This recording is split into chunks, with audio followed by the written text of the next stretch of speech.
What's going on YouTube? It's Brazen back here with another video for you guys. If you guys are enjoying the content, if you guys want to hit a like down below, subscribe if you guys are new here, and leave a comment letting me know you subscribe so I can welcome you to the family. And that being said, cue intro.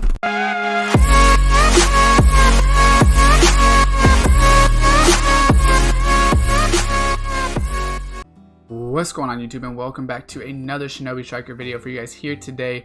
We're going to be going over this one-shot healer build. It's pretty crazy. I've been testing it out in practice mode and online, and it's pretty insane. So weapon is going to be just the Sakura Naginata. That doesn't really matter, just use the best weapon you have. Obviously the role type is healer. Your ninja tool, I would say for sure use healing still, my personal opinion.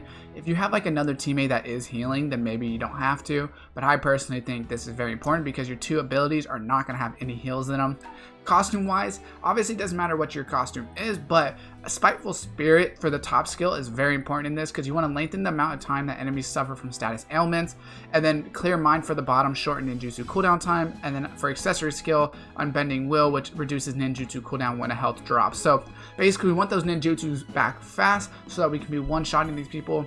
And then we want them to suffer the status ailments longer because that'll help us with the one-shotting when we stun them. So basically the jutsus you're going to use is the Shadow Stitching, not the Shadow Possession, the Shadow Stitching. Even though Shadow Possession does more damage, you have to also use additional inputs to deal damage and lower movement speed. We don't want that. What we want is you spread out in an arc to the user, you damage them and lower the defense. So that's what you want, is when you Shadow Stitch them, you stun them for a half second, and you also damage and lower their defense, and then you come in with the Heavenly Foot of Pain.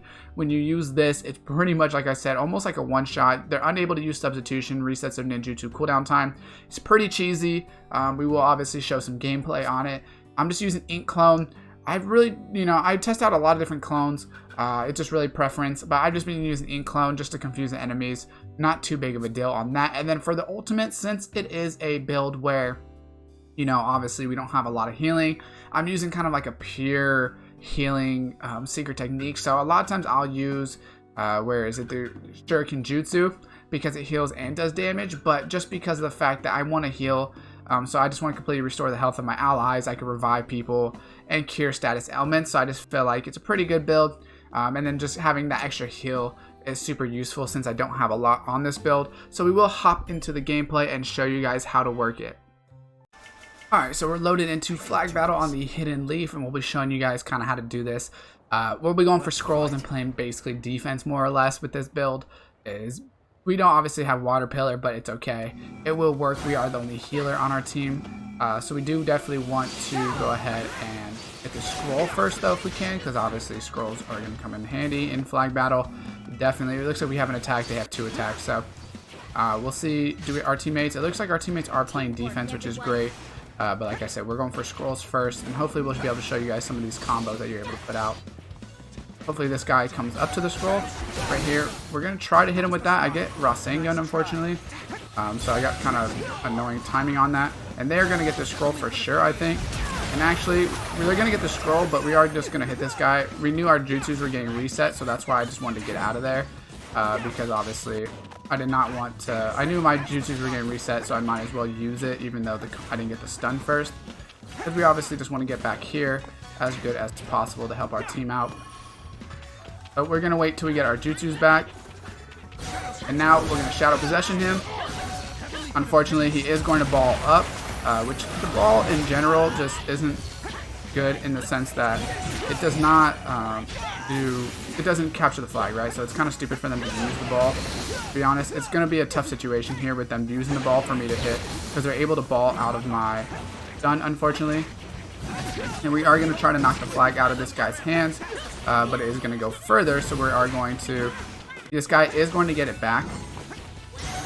So we're going to try to hit him, and I think we will make him drop it again. And unfortunately, he is actually going to clone out. So he does orb out of it. So we're going to need to just keep trying to chase him down right now. Looks like we got fast jutsus, I believe. So we're going to go ahead and go down to the bottom right here and hit him with the stun. So we hit him with and unfortunately we get messed up right there. We get really bad timing. And this attack guy is trying to combo us, which is fine. We're going to try to put him in this shadow possession right now. And I unfortunately can't get it off again. That's the only unfortunate thing. And we are going to heal this our teammate so that he can hopefully run it back faster. And unfortunately, I'm not able to save him yet. But it looks like our teammate might be able to cap this. He's doing a great job. So right here, he does drop the flag, but I am going to be able to grab it. So we're going to see if I can run this in. And unfortunately, I am going to get stunned, obviously. We're going to shadow possession this guy for the kill. We'll get a double kill right here. Unfortunately, it's not, you know, the one shot that we wanted, but we do get a pretty good kill. But we'll go ahead and basically show you guys after this. We're going to try to get this scroll real quick. Looks like they're going to try to run it back. I don't know. Did our team did get it back already, actually. We're going to go help them out. I don't know if he's orbing or not. I don't know if this is the healer. It's not the healer, so... And unfortunately, the only unfortunate thing about the shadow possession is that you have to be on the ground. And we do need to hit that to get the defense lowered, so you really do have to hit that to get the one shot. So it's a little bit hard to hit sometimes, depending on what kind of builds they're running and stuff. But it is a really fun build to use. So they're both using orbs right here. So they obviously won't be able to capture the actual thing yet. So now that they did that, I'm going to shadow possession. And you can see the instant KO. So you guys can see me end it there with the one shot from full health. You have to hit the shadow possession and then the Heavenly Foot of Pain, I believe, is the one I'm using, right? So when you hit that combo, it's pretty crazy. You can see what I was actually able to do there with it, with that one shot. I know, obviously, I wasn't able to show it too many times, but I was able to show it a little bit. You know, that's just what makes it so good, is when you're able to hit those crazy combos. Now, I'm going to show you guys real quick just where you should practice this at, and basically a little bit of different things you can do, but you have to hit that shadow possession, or I believe it's shadow possession. There's shadow stitching and shadow possession. I forget which one I'm using. Obviously, I put it, it'll be in the video before this. I always get the names confused, but it's the one that lowers defense is what you want. And where you could practice this at, where I practiced this at to see how good it actually was right here. When you go into survival exercise, go to practice. You play against 5 different characters, just practice mode, all computers, and it's super easy to go in there and just practice the combos. And you can see it just does phenomenal damage. I hit the one guy to one shot. That one, all I did was stitch him or shadow possession. Like I said, I forget which one it's called, but you guys will obviously know. And then all I do is come down with that Heavenly Foot, boom, one shot that healer. It's kind of annoying because they had orbs. If they didn't have orbs, to be honest, I probably would have had more one shots. Most people don't run double orbs, but you know, hopefully this video does help you guys out overall. Drop a like if it does, subscribe, and turn on the post notification bell. And as always, I will see you guys next time.